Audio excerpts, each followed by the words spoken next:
What kayak type is the fastest? Is it a racing kayak or an expedition sea kayak? I guess if you're on flat water, this is the obvious choice. Add some waves, add some luggage. This is your guy. But what if you do it for a 24-hour race? Which one is the fastest? That's the topic of this video. So before going into the actual testing of these kayaks, I just want to point out some key differences. This is a Rockpool Terran 18, expedition grade sea kayak, which is considered to be rather fast in terms of sea kayaking. This is a Nilo Vanquish 2. This is quite old. It's a 2005 year model, so it's older, but I will argue that it's just almost as fast as the new ones. The differences are minor to more modern racing kayaks. The most obvious difference is the sheer size of these two. This is 5.6 meters, I think, while this is a standardized length of 5.2. All racing kayaks are 5.2. This is 10 kilos. This is 25 kilos. Another noticeable difference is the width of the kayak. So this is quite larger than the racing kayak, which affects the wetted area and such. Also, if you flip these, you can always see that the hull shape is very round, whereas this has really a flat bottom. Not all sea kayaks have it, but this one has. All racing kayaks, on the other hand, are entirely round on the bottom. So there's a huge difference in terms of stability of these two kayaks. So let's see how the test goes. So ladies and gentlemen, we're talking about speed, and we're not talking about the top speed, because that's a fairly obvious question, which one is the fastest. I'm talking about the average cruising speed and the difference between the two kayak types. And in order to have a fair comparison, I'm doing a standardized training session of 2 laps in the canal, which is in total 8.6 kilometers. I'm doing it straight out. I never put down the paddle. I never take a break for drinking water, etc. Everything's the same. I use the same paddle. It's rather small wing paddle. Racing standards is a small wing paddle, and I'm doing it several times for the different kayak types in order to minimize the influence of wind.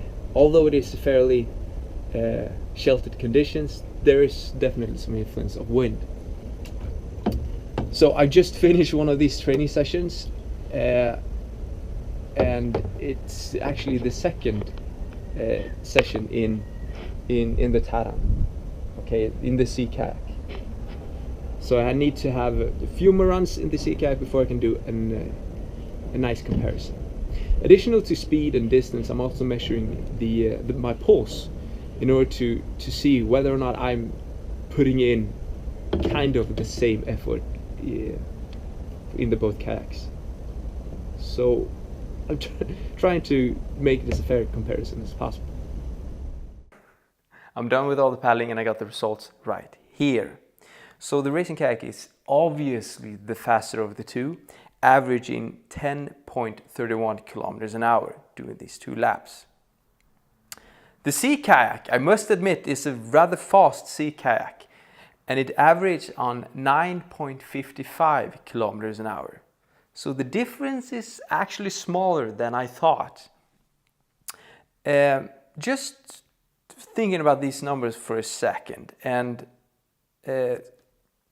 say that I would maintain these speeds for 24 hours. There's no way I can, but just for the sake of argument.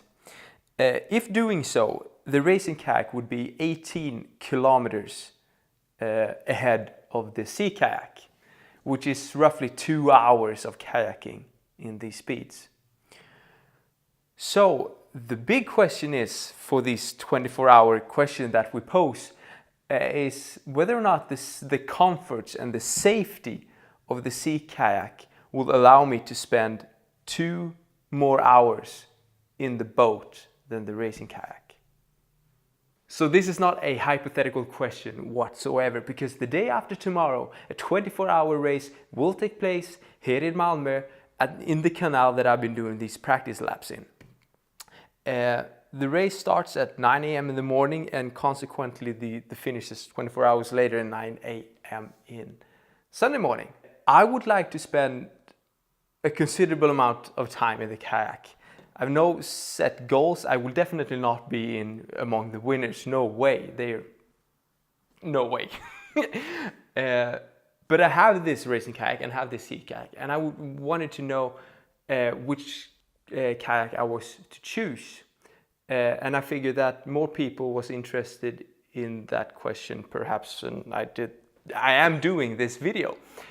And the weapon of choice for the race day after tomorrow is going to be the sea kayak, the Taran. The number one issue is safety. I do not wish to fall in the water, and going for in the racing kayak, it demands all these little bracing strokes and things you do. I don't know, you just do them to keep you straight, and they take some energy, and it definitely take a small response time. So you have to react quickly to when things start happening. Quick is the answer to it. And I know myself well enough in endurance racing that my head is not working that fast when I've been out for a long time. Say now I've been paddling a full day, all day, and that is even half the race. So the night is going to be tough, really tough. But my choice is the Taran, the sea kayak. If you have any comments or any thoughts about this choice, or been thinking about the similar things, please comment below. I would love to hear your thoughts. I would say that the break-even point for me is 10 to 12 hours. Below that is the racing kayak the faster, but above 10 to 12 hours, then this safety concerns and comfort comes into play on the other hand. So 10 hours racing kayak and 10-12 hours, and then sea kayak. That is my general thought at the moment. So that's it for the analysis part. Stay tuned for the rest of the video. I think I'm gonna record some during the race just to hear myself. I don't know what it'd be, but continue watching.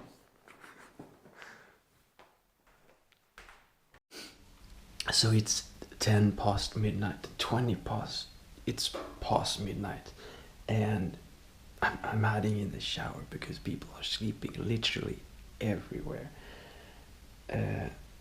My hands are looking quite okay, I must admit. No blisters or anything, just these, I don't know, the skin is like peeling off. So I've done 106 kilometers, and I'm feeling a bit tired. I have a really hard time lifting my arm. I would say the shoulders is the worst. Then it is, I think, peeing. I didn't bring a pee bottle. I thought I would do it on land, but man, I should have brought a pee bottle. And my knees. After 2 hours, they need to move.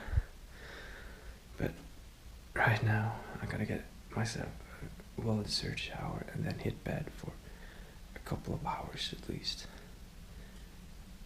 My goal now is at least 120 kilometers, so it's not far.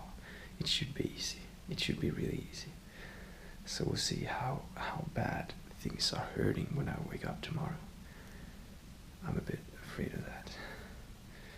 But yeah, signing out. Why am I doing this? I'm home. I'm done. I ended up paddling 136.6 kilometers,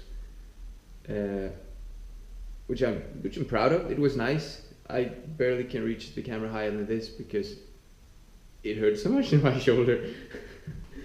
So speaking about the results of the others, the winner was actually one of the slowest in the history of the race. The winner was actually 150 kilometers, where it is usually about a bit over 200 kilometers.